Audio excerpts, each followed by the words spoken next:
Hi, I'm Phoenix. I foolishly raised my hand, so I'll talk about what I'm thinking of.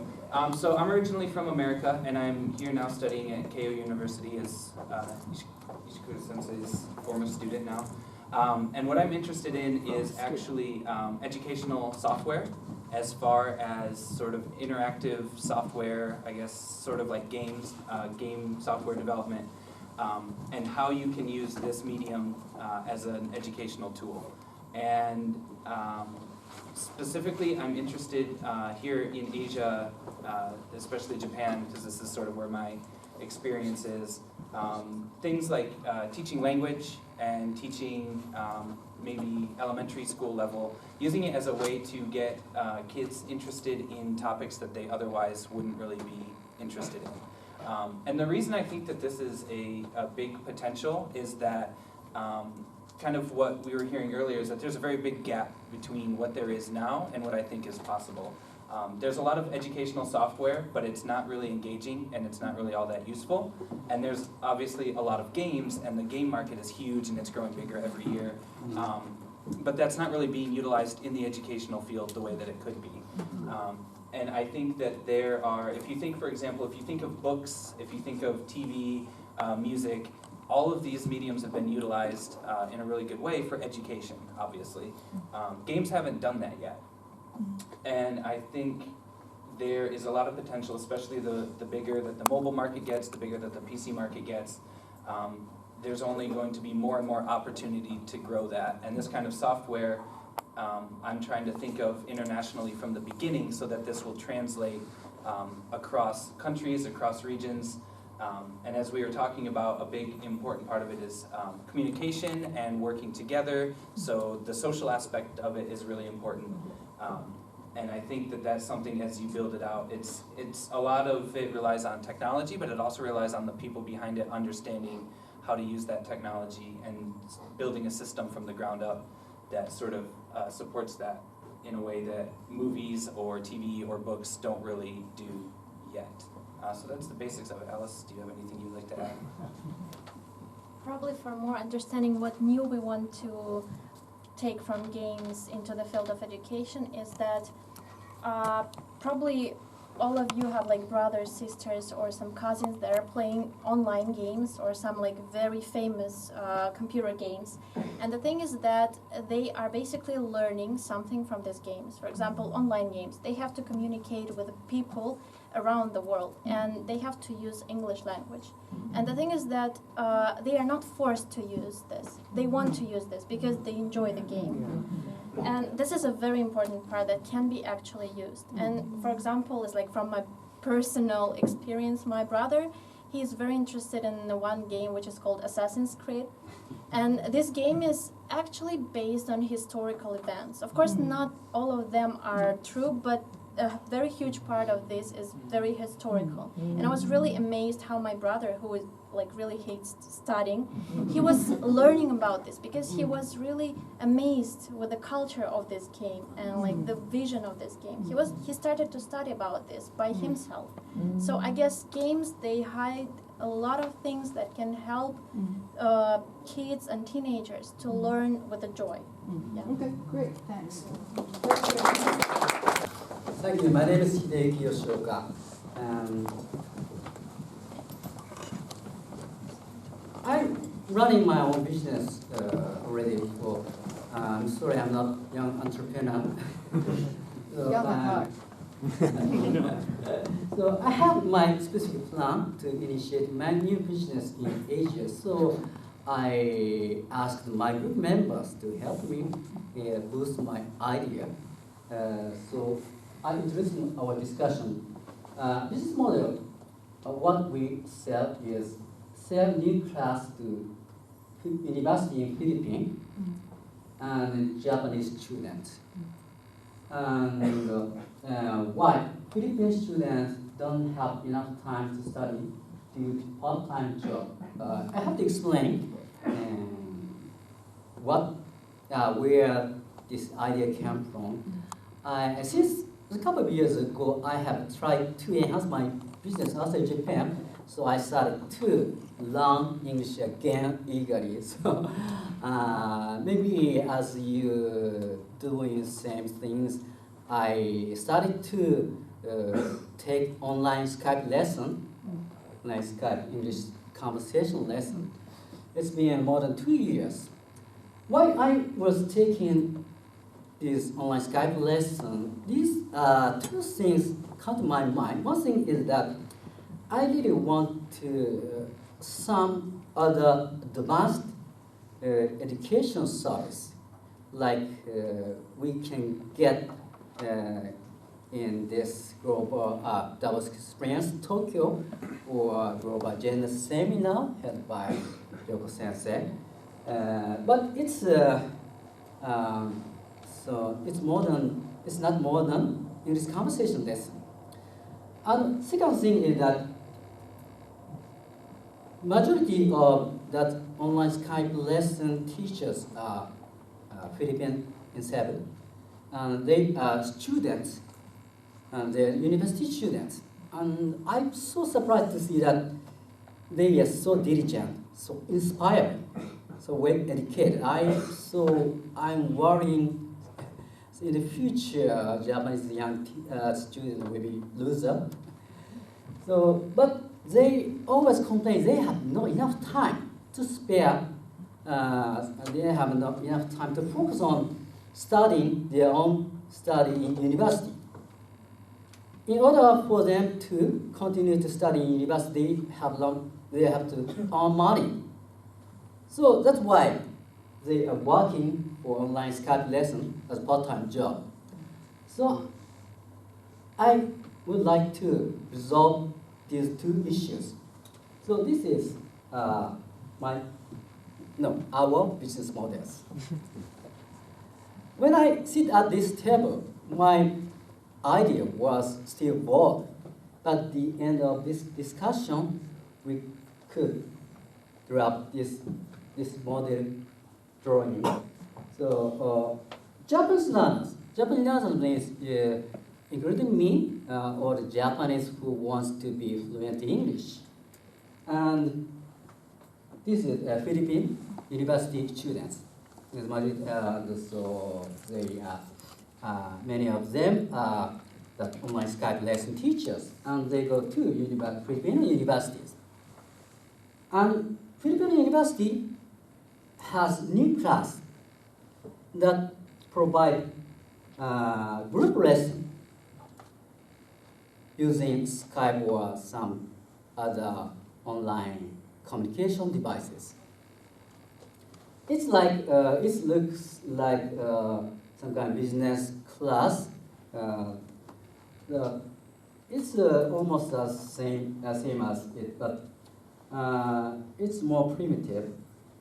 And in this class, Japanese students and Filipino students have lots of discussion, like we do in this Davos experience Tokyo, creative and more advanced discussion. So it will help. It will help Japanese learners to enhance their communication capability to adjust their globalization. And Japanese students will pay the tuition money to Filipino university.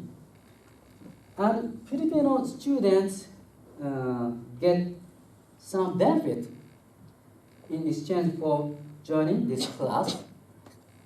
They really struggle to get credits, but they don't have enough time. They have to work part-time job.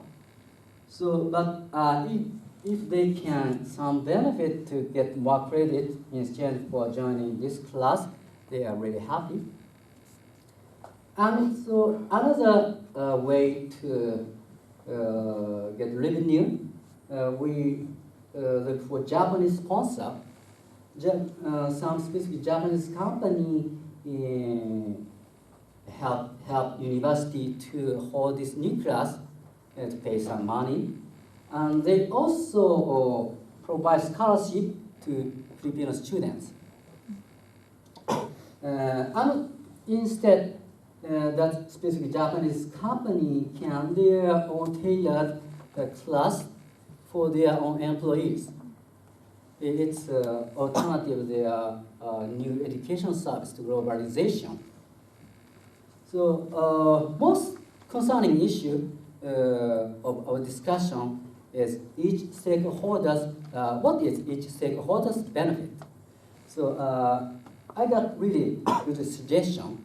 I'm sorry, I could not explain what is this is completely, but I did get good suggestion. So it seems each holders get their own benefits. So yeah, some Taisuke-san says it's shared economy and shared culture. It's what I did seek for. Okay. Thank you very much. Great, thank you very much. Maki, and I'm with the awesome group with Maki, other Maki, and Yuko, Sayuri, Masai, Miko, and Shirin and Tomoya.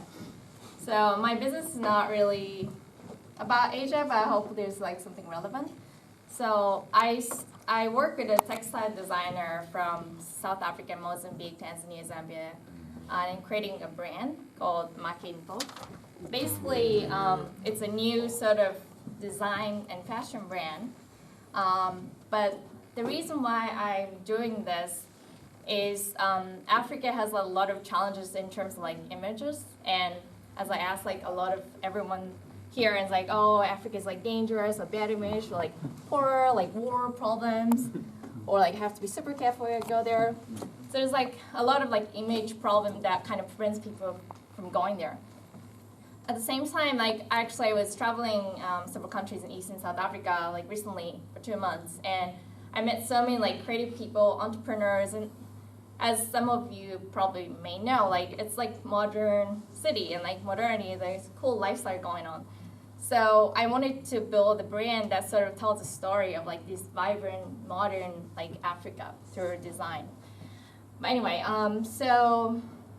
but with my team, like we've got a lot of expertise in like ads and like marketing. So I kind of get help about like how can we sort of promote a new African brand to the Japanese audience, given those like challenges about images. So some of the ideas that I got was like basically storytelling is so important, as probably everyone says. But one of the ways, like movie, like making of designs or like making of textiles, or just focusing some stories of the designers or people, or tell the story of sort of like a traditional culture or philosophy from the continent. And also another way of telling a story is just generally showing the like lifestyle of people, for example, in Kenya. Like what successful model, like what, for example, brands like Marimekko did was like they're showing Scandinavian, Nordic, nice, like simple lifestyle. So if we can do something like that with Africa, that might be a great way of doing that. Another way is more sort of tactical level is like to use celebrities. What the feedback I got was like it kind of takes time to educate the consumers. So there's some goals to really like my ultimate goal is really to sort of change the perception in Africa from the current one, not the bad one, not the traditional one, tribal one, to sort of modern and hybrid. But it's like just a bit like too much gap. So some of the suggestions like kind of step by step, like I need to first like tell a story and show the images that is more closer to what people already have in their mindset, and like sort of story to educate the consumers. Is your target the Japanese? So I'm thinking like any like global city down the road, but I'm right now planning for the launch for the Japanese market. Yeah. Okay. So yeah, so I guess like with that brand, like I'm hoping really for people to visit Africa more often, or like more people go there, and like eventually like the Japanese company will make investment as well. So thank you. Great. I think that's and Right. there aren't that many. Right. That's what has been pointed Yeah, out and many like times. there's data and stuff, and like first of all, there are not much maybe data, but even people see data, like those mindset issues and image problems also hinders actual business opportunities. So that's Yeah. something might be also relevant to what Tokushige mentioned about India as well. But Okay, great. Thank you very much. thank you. So, my name is Yohei Sekido, and please call me Billy. And if I start a business, I choose Africa because nowadays in my company, I'm in charge marketing of Africa, and basically the last 3 years I've been to 10 countries in Africa, like Uganda, Tanzania, Zambia, Zimbabwe, and those countries. And why I choose Africa is because of first population, and so market is very big, and also the labor is very low, and for example in Zimbabwe 95% people doesn't have the 95% people is unemployed and doing the small business by themselves. So I think it's correct to do some business in Africa is right thing. And when I talked with my team, first I think I should start from the consulting business because at the beginning I don't have big business. So using my job experience, maybe I should start consulting to the Japanese company who want to sell their product to Africa. And in this case, I will not focus only one country. Maybe in Tanzania, Uganda, so these English-speaking countries is my main market. And if someone want to sell the solar panel, maybe I can arrange logistic and customer. Sometimes I can talk with a bank each country. Also, maybe my company basically selling the used car. So if someone want to sell those machinery, I can arrange. And as a start, maybe I doing this consulting business. And the second step is education African people as a businessman and provide them to the Japanese company who want to enter the market in Africa. And at the beginning, I thought I can offer this stuff to any country. I mean, I can introduce any place to the Japanese company, but I realized Japanese people doesn't much know about the African market. And they very worry about the security of those stuff. And then I decided to start from Zambia because Zambia is like a very westernized country.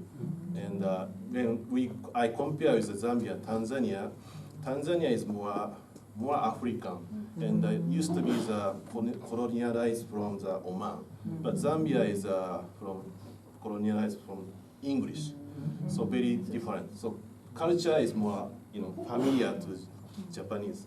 So I decided to start from introduce the business in Zambia. Maybe my first target is farmer, the company who making the farmer machine or doing the solar business. Yeah. And at the third, this is a chart my staff wrote, and first step is this is my company, and make a consulting and gives education to African people and educate and introduce them. And at the finally, with those people who get high education, I mean the high business, who get business skill, Japanese quality. And with those African people, I want to start a business in Africa with them. And especially maybe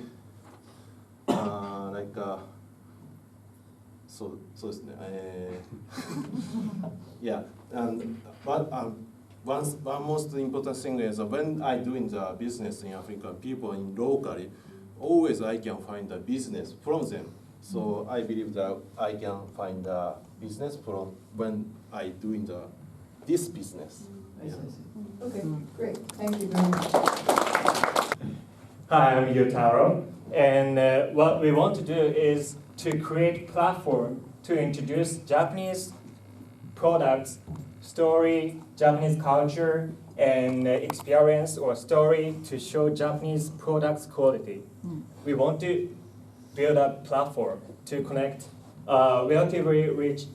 consumers in relatively rich Asian countries and Japanese manufacturers. Let me briefly ask one question. Have you heard of Kisenuma knitting? Please raise your hand. I think 50%. Kisenuma knitting is known for very expensive sweater. And one piece of sweater costs about 150,000 yen. It's a very good quality, but they want to consume not only quality, but also the story within it. Because they want to help producers in Tohoku region. That area was hit by a large earthquake, large tsunami in 2011. So the background of it is, if it's in relatively rich Asian countries, consumers want to be different, want to consume something different from others. They want to consume concepts within products. And if I believe there are many people who are interested in Japanese quality, Japanese products. If they want to consume it, by creating this kind of platform, we want to introduce stories, culture, history, or the way they produce it. And in other words, we want to be a bridge between these consumers and Japanese producers and manufacturers. And another background is I want to make those kind of people, those producers in Japan, to get proud of their daily work. That's our vision. And for example, my idea, this is what I really want to do as soon as possible, is related to shochu, and introduce good quality shochu to Asian countries to re-energize Kagoshima's economy first, my hometown. Yeah. This is our plan, and our discussion was, tended to diverge, and I'm sorry if you cannot see the vivid image, but yeah, Okay, this is great. Thank you very much. general idea. Hello, my name is Yuki Shimizu, and our team is talking about to provide some CRM tools for restaurant owners. Simply saying marketing for restaurant. My family used to own the small tiny restaurant, but since they don't have any business mind and IT literacy, they actually failed. And I still kind of have those kind of concerns in my mind. So I would like to empower those small and tiny restaurants with IT power. So simply, we would like to provide some iPad and iPhone app for the small restaurant to analyze each restaurant's customers providing the personalized CRM with the tools. This is because I understand some restaurant owners do not have any. They have a strong passion to provide a better meals, but don't have enough. And do not know enough chance to get more users by IT power. So we like to empower those group to improve. Is that one? Okay. I apologize. I didn't know that I had to write something on the board, but I was sitting here, so I couldn't actually get it. But a little bit of background. So I've been working in Shanghai for 4.5 months, and Australia, Japan, and Italy. I specialize basically in search engine optimization, and I'm here studying at Keio International Management. So I came up with this project that I'm already undertaking since 3.5 months, We have 25 customers so far, and it's getting larger. The problem is that I'm still studying, so it's a kind of a challenge. But it started everything when I asked my father one day, hey, I see that you have a lot of free time. Would you actually like, since he's retired, of course, would you be willing to have your own website, your own business? My father is a physician. He's a lung specialist, lung transplant specialist. So I say to him, would you be willing to have your own business now that you have time and willingness to manage it? And he said, yeah, why not? Another information. Usually for professionals in general, the main information channel, so the channel through which they get customers, are mainly word of mouth and their own workplace. So for my father's was his hospital, but for engineer, it's of course companies or university. And since we're talking about Asia, with a friend of mine that is doing SAMS too, we're targeting Shanghai again. He's working in Hong Kong, and he speaks definitely Mandarin better than me. And so there is a good trend in China that more than half of the population is now online. So we're talking about a really big number of people. So we're talking about almost 1 billion people getting access to internet.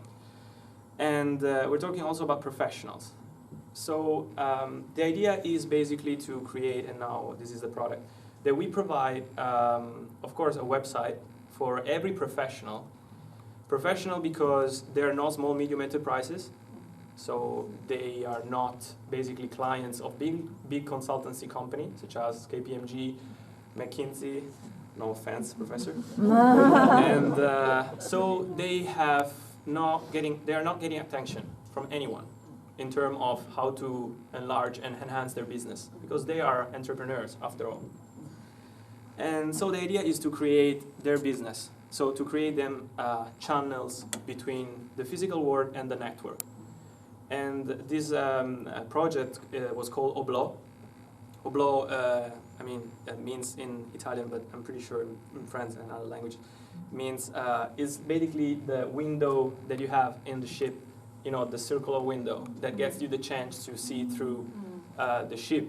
Otherwise, you wouldn't have any kind of window through the outside world. So the concept is basically to give professional the same chances and opportunities that big enterprises or small medium enterprises has, to have their own presence in the network, in the marketplace, which is a huge marketplace. So we do that by using SEO, so search engine optimization. And let's think about a physician like my father in Bari. This is my hometown. So we searched on the internet. There was no physician in Bari mention it in the web, on the web. So I put his website online, and in 3 weeks, he received 25 calls, more than what he used to have with his own customer bases. So this is the power of internet right now. And all clients are now not anymore searching through word of mouth or hospitals. They're physicians, they're engineers, they're lawyers. They are going to the web. So those professionals has the chance to make their own marketing strategy on the web. So it's pretty straightforward if you think about it. They don't have to think about SEO, of course. They don't know about it. We think about it. And we provide eventually customization such as database management, because as I mentioned to my group, my father, actually another physician, figured out that he had biggest customer base somewhere else than the place he was living in. So he had like 45% of his call were from another nearby town. So he decided basically to switch his office, so to move. Because for patients is a big pain to go and travel every day. So why don't actually you go there, because there is a high opportunity, and leverage on your skills and get more revenues. So again, this is no rocket science. This is just what I've been studying for the whole life, and a little bit of experience in the work field. but the opportunity is huge, and there is no really a threat for a competition because, as SEO suggests, if I have clients in Bari, there is like really unlikely chance that some one of you will target the same marketplace. Please don't. So again, the chances to find competitors are directly related to how big is the internet, how big is the network. And the biggest challenge, and with this I will conclude, promise, is about cultural issues. So as you know, to find your own physicians, it requires a lot of loyalty, a lot of trust, a lot of, kind of things that you cannot find on the internet. So it's a lot about cultural management, understanding.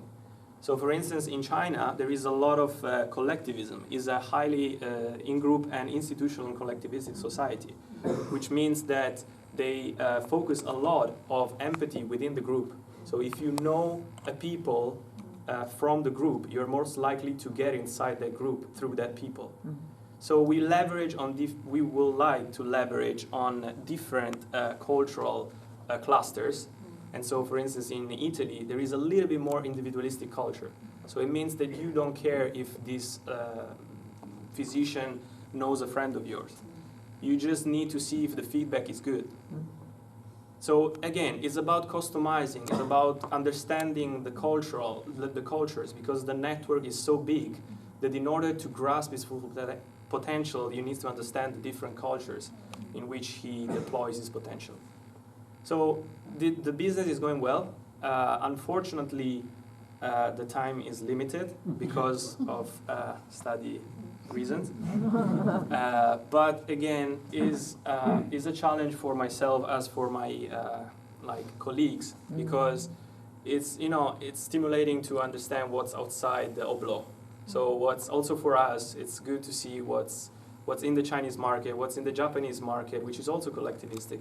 Which is like what is in the Italian market. I didn't know actually what was in the Italian market. I'm Italian, and so again, it was a good opportunity, and I'm probably gonna keep going in this way. So yeah, that's. Okay. Is that going to be individual website, or is that going to be like a professional group? So the website of the company is, of course, our website. Yeah. But what we provide is individual website Individual. to every professional. Okay. But don't be scared. It's not that complicated. So a professional is fully able to, at the end of the day, spend that half an hour that he, anyway, was going to spend by settling all his schedules and etc. So he definitely has the time and the skills, basic skills to manage a website nowadays. Okay. So what I was thinking is that if you're looking for the physician, you can go to this physician website or group. Or do you go individual website? Well, the thing is that when I, for instance, have to search. Oh, sorry. Yeah. So in the former case, it's going to be much more like a professional platform of different kinds of professionals. Of course. Is that what you're going for, or is that? Well, how search engine work is basically if you search specifically for a physician in your own country, in your own city, you use specific keywords. I see. Yeah. I'm not going too much in details, but basically the first thing that appears is not the platforms, because it collects a lot of information. So it's most likely not to be optimized, especially not in the south of Italy, trust me, or in other prefectures or places where there is not such a culture of optimizing for professionals. For enterprises, yes, definitely. But for professionals, it's a different thing. So it's just a huge of data which are not optimized at all. Right, yeah.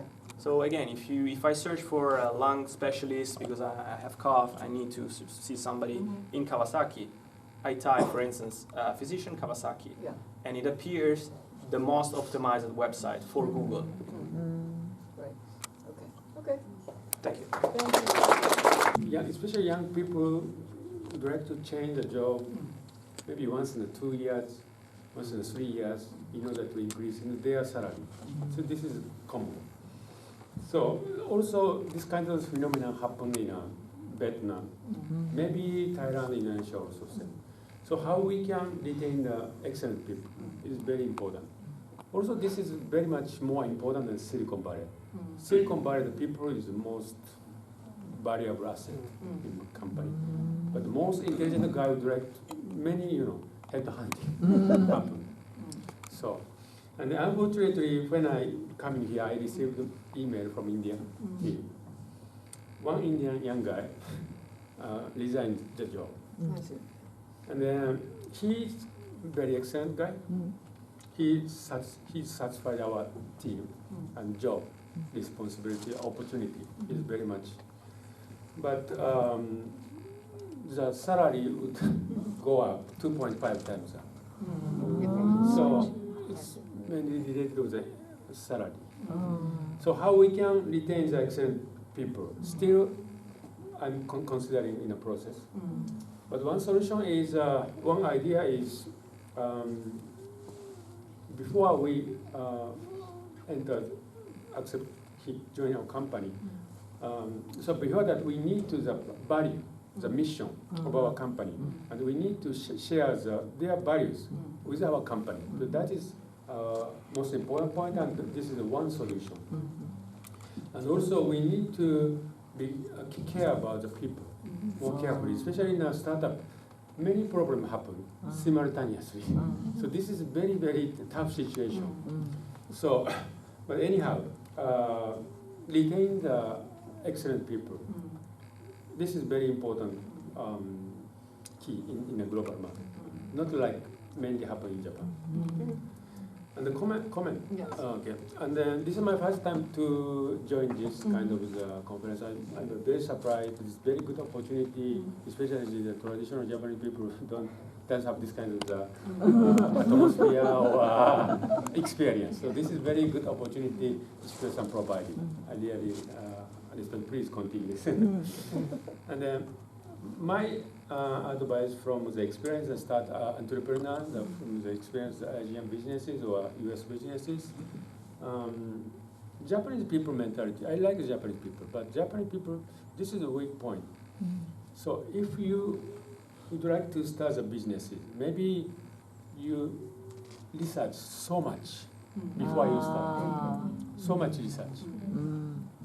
I have just one experience in my friend. When I resigned my Sumitomo, another my best friend, he graduated from the Kyoto University. He's very intelligent, very smart guy. He said he would like to do the business of the Netflix, same business model as Netflix. You know the Netflix? At that time, when I stayed in Silicon Valley, Netflix is a very small company, 20 people, 30 people. And he really created a very, very detailed business plan.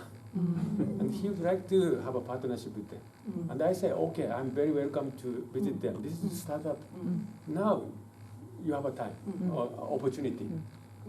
Why don't you take action? I explained. But finally he didn't. Because so many different elements quickly change. But he cannot accept this.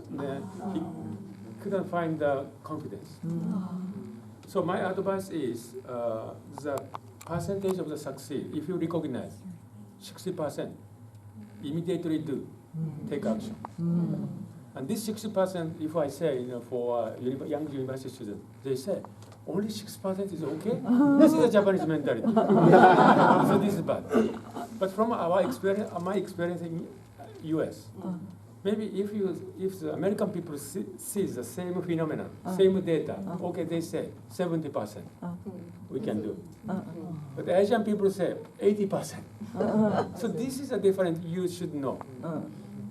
This is very important. So, and then from my experience, from my friend's experience, I have been under startup business more than 15 years. And 99% of the new businesses does never go forward as you expected. So the most important point is taking the action and take a first step and understand the market, understand the difference and the flexibility. You change the business model and continuously. This is the most important thing, I believe. nothing happened. I'm graduated from MBA, but MBA is nothing in this menu. Okay, that's my comment. Thank you very much. It's a very encouraging note, very inspiring as well, and I think that really makes this year's last session of Davos Experience in Tokyo very memorable and significant, because we are welcoming the new year, 2016. So whenever you see 60% chance, go for it. Okay? Okay, thank you very much.